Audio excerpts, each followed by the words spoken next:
And a happy Mother's Day to everyone.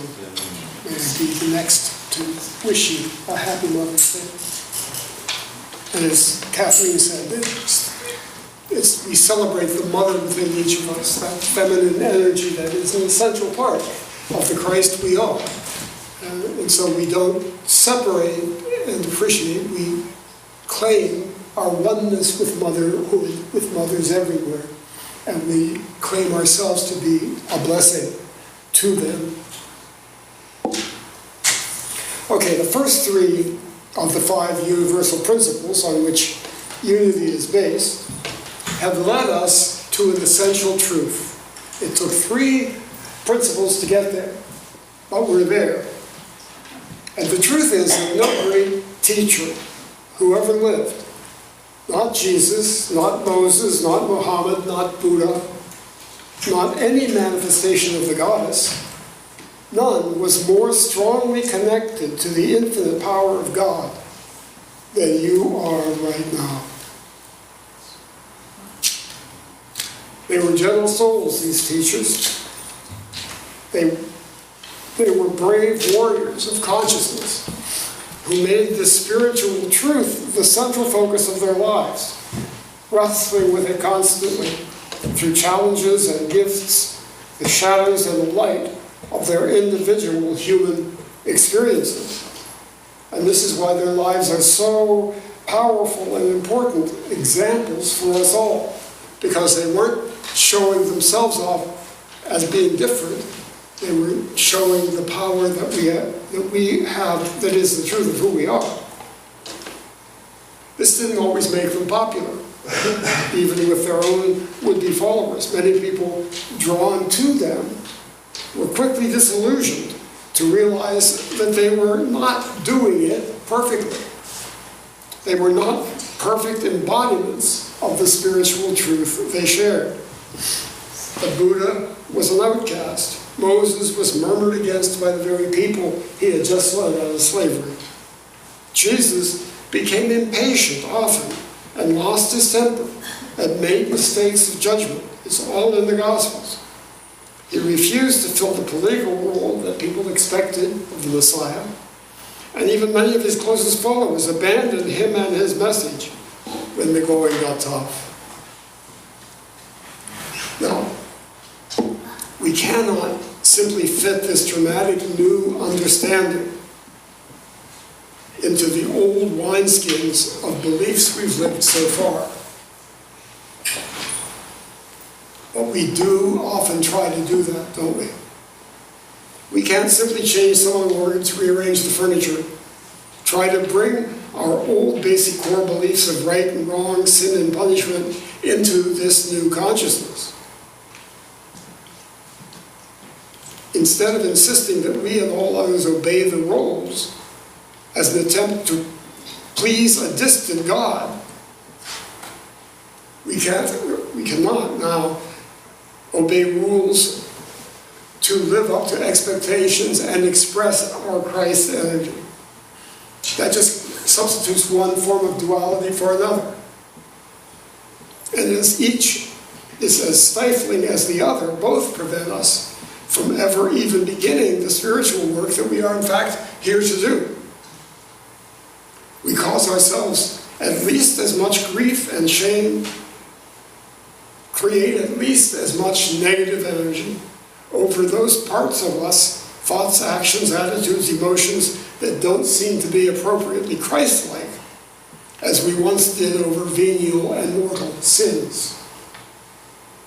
We judge each other by these new Christ standards eagerly and harshly, as we did the old sinners in the hands of an angry God consciousness, because we haven't made the one fundamental, urgently important shift in consciousness that Jesus repeated passionately throughout his ministry, up to and including his last breaths.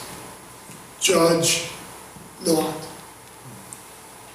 And judging begins with ourselves, doesn't it? We are harsher on ourselves than we could be on anybody else. And so the fourth principle helps us to make that shift in consciousness.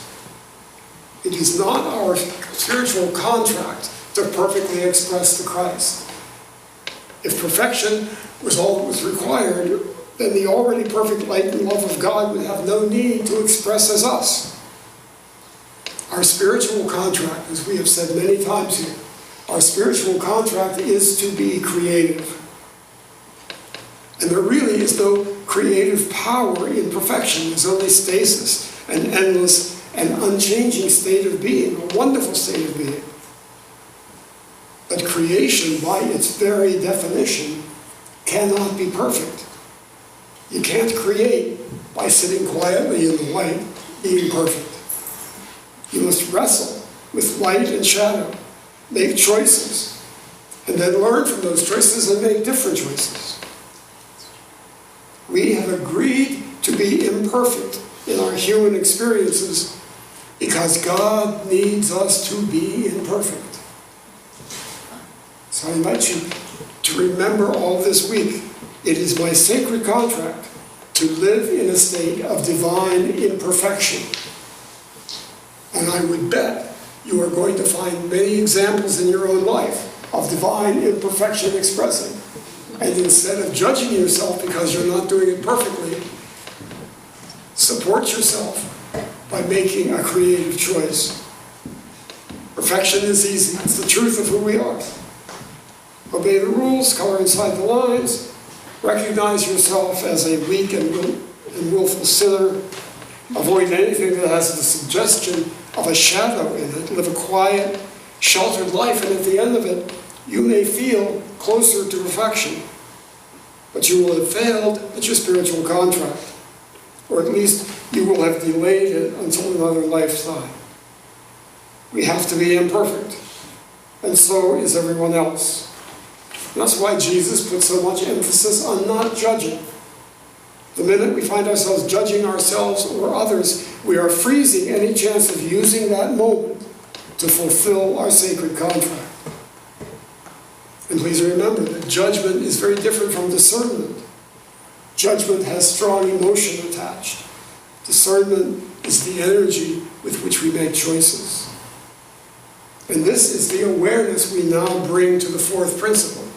Having worked through the first three, it's now time to open this new awareness up to the world. Prayer is creative thinking that heightens the connection with God-mind and therefore brings forth wisdom, healing, prosperity, and everything good.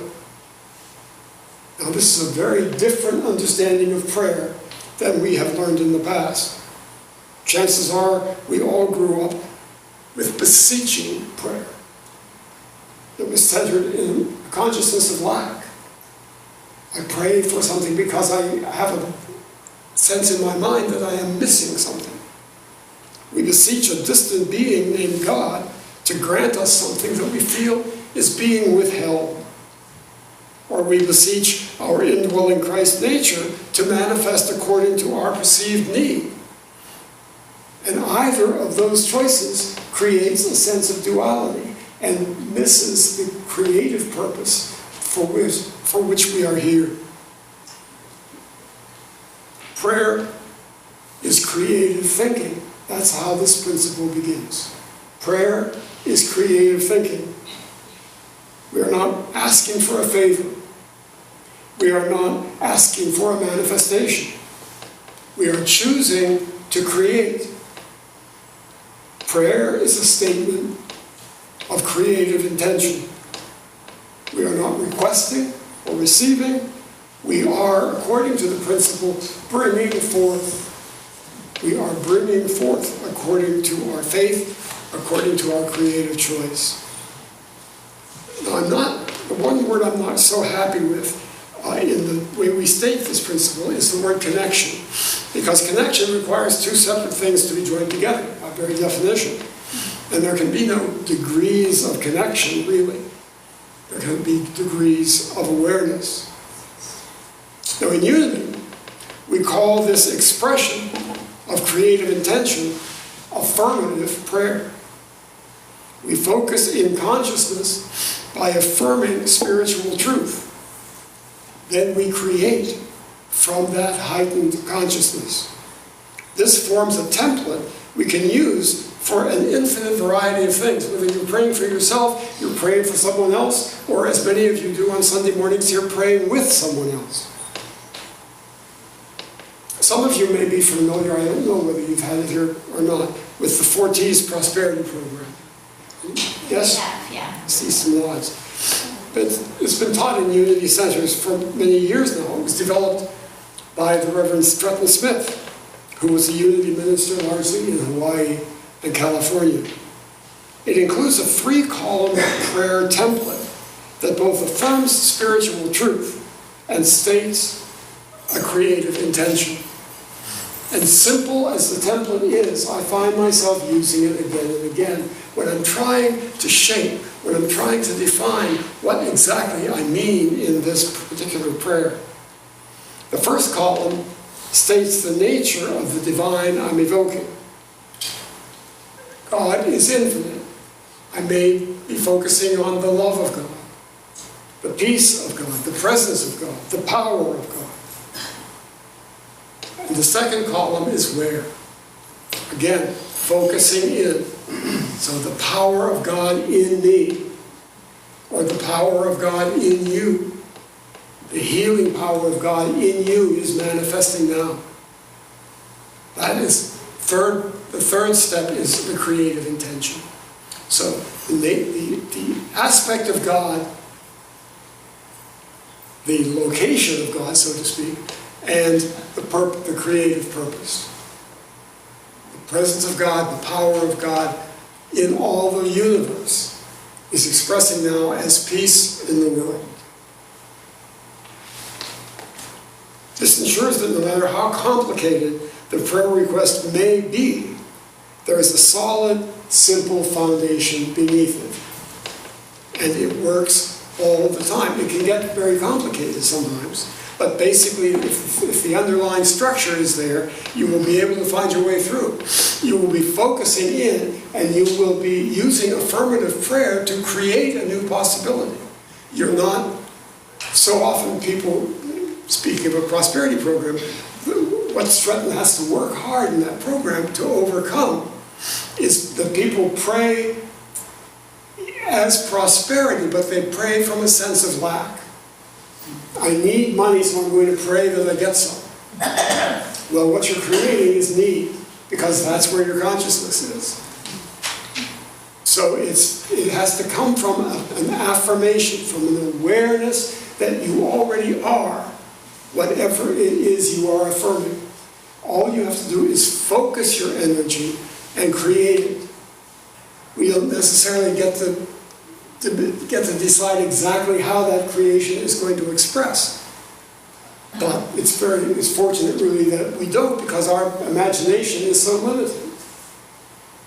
I can be open to new prosperity.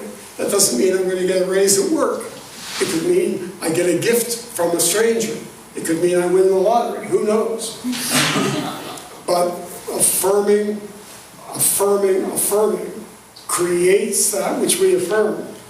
For ourselves, for others, and as our contribution to the world. Because remember, what we're doing all of this for is to create a full and complete Christ expression as this life experience. It's unfathomable.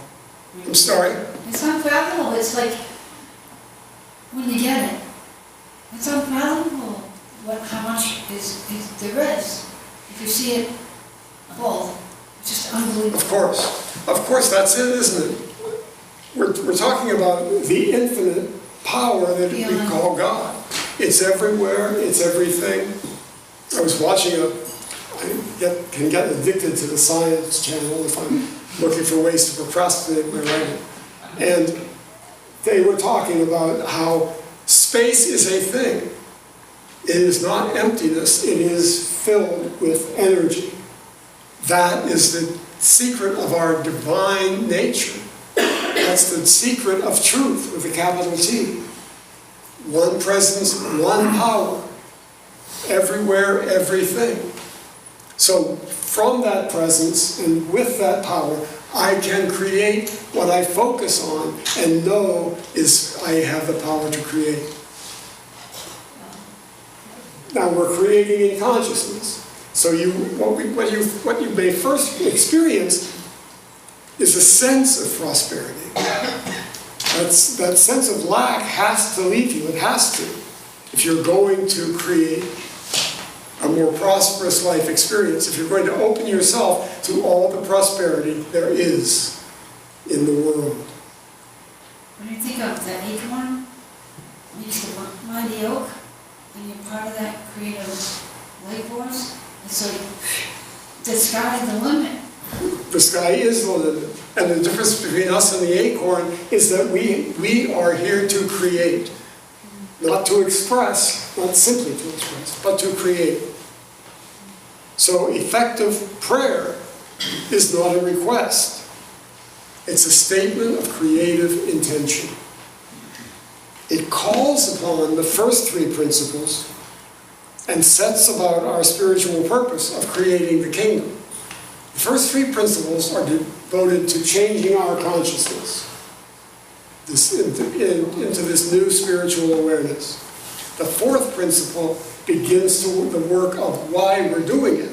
It begins to share our new consciousness with the world, to use our new consciousness to change our lives. Prayer is how it works. Prayer is not, it's not working and so I need to pray.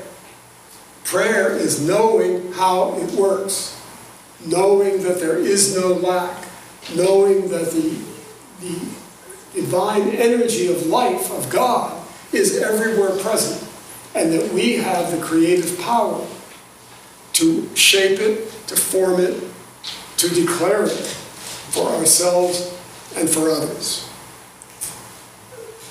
People are sometimes surprised that unity places so much importance on prayer. But it's because it is the creative focus that our principles lead us to. But, as the Apostle James wrote in his epistle, faith without works is dead.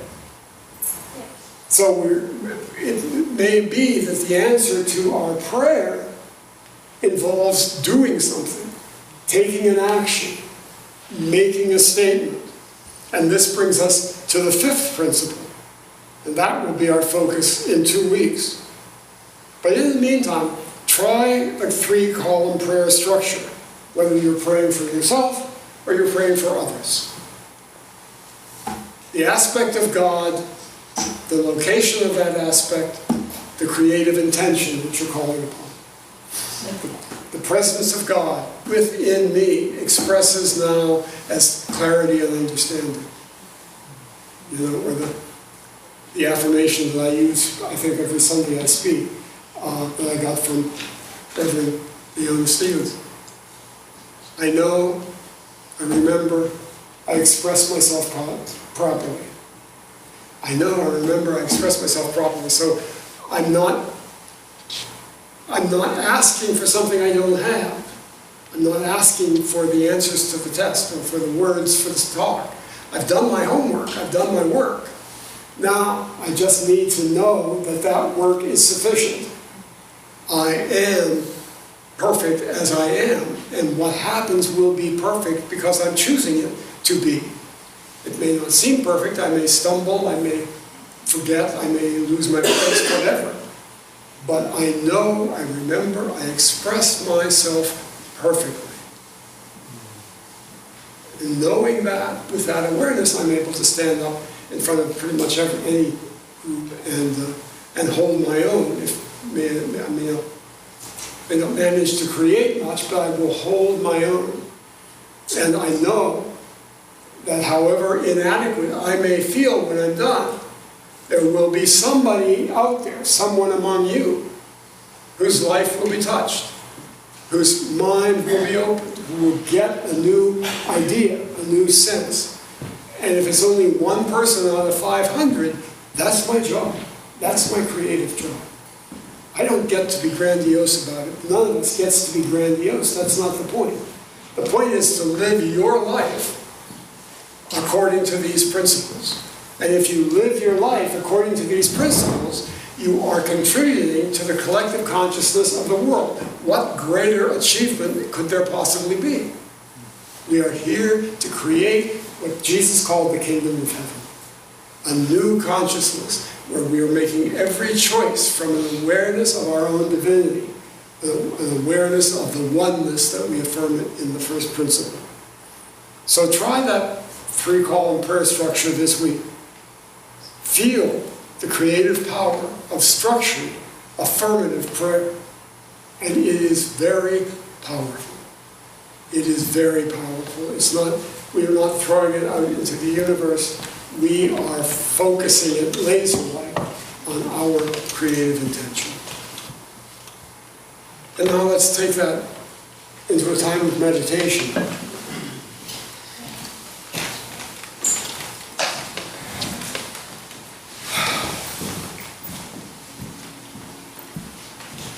I invite you to relax, feel yourself completely supported by the chair beneath you. Realize that there is no need for any tension in your body.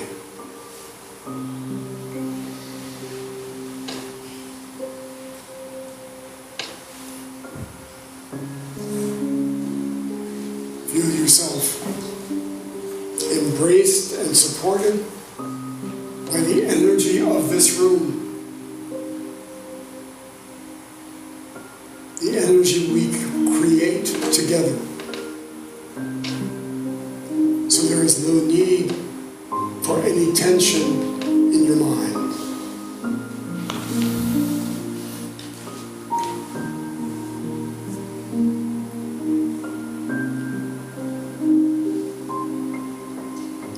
I invite you to shift your inner focus from the busyness of all the thoughts in your mind up to what Jesus calls a higher room.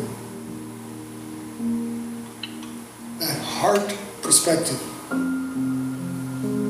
from which everything seems clear, everything is an expression of infinite love.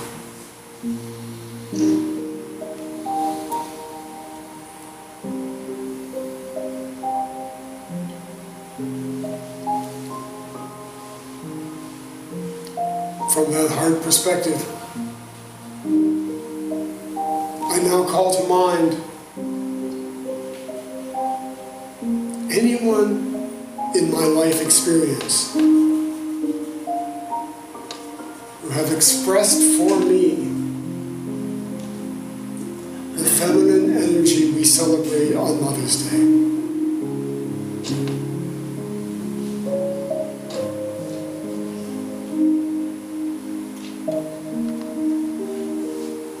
My primary mother, whether birth, step, foster,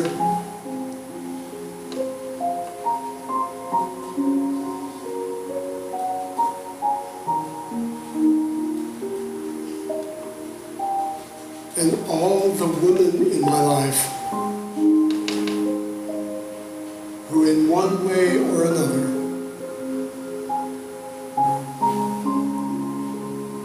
have contributed to me that essence of mother.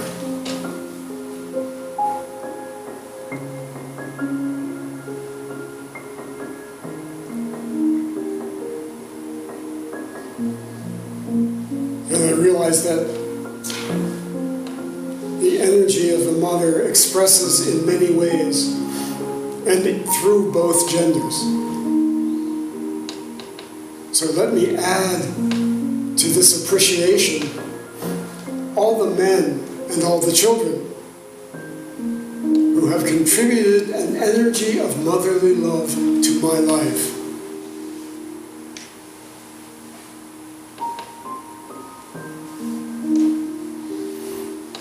I celebrate them all.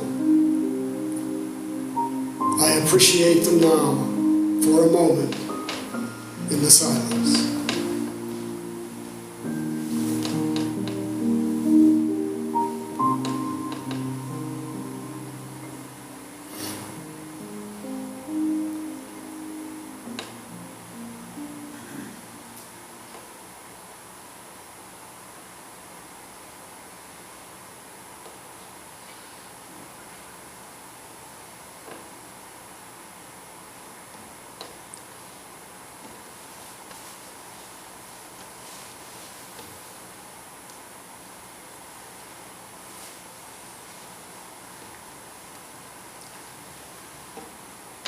I know that what I appreciate expands in my life.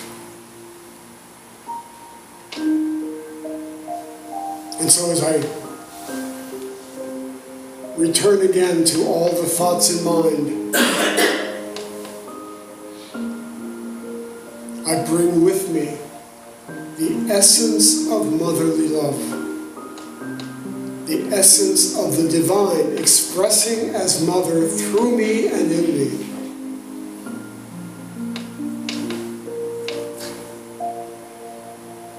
And for that energy,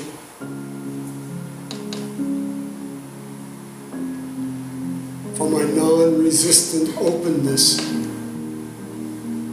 to its expression in my life,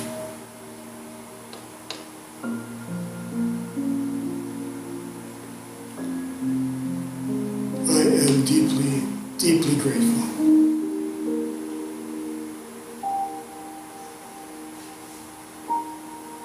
And I say, thank you, God. Thank you, God. Thank you, God. And amen.